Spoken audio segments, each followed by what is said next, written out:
Hello, this is Respiratory Care Made Simple. Today let's talk about early ALS patients on the VOCSN ventilator using volume-targeted pressure support mode. One of the biggest mistakes clinicians make is giving too much support too early. In early ALS, the goal is not aggressive ventilation.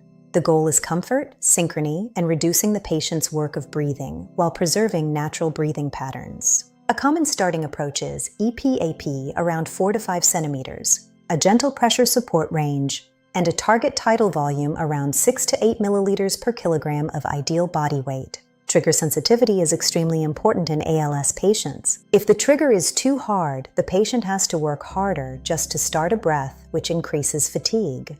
But if the trigger is too sensitive, you can get auto-triggering and poor synchrony. Rise time also matters, and it should be adjusted carefully for each patient. Too aggressive feels uncomfortable, too slow can create air hunger. The best settings are usually the settings the patient tolerates comfortably and can use consistently through the night. Remember, in ALS ventilation, comfort and synchrony often matter more than chasing perfect numbers. Many patients fail non-invasive ventilation because the settings feel uncomfortable, not because the therapy itself failed. This is Respiratory Care Made Simple. Follow for more practical ventilator and respiratory care education.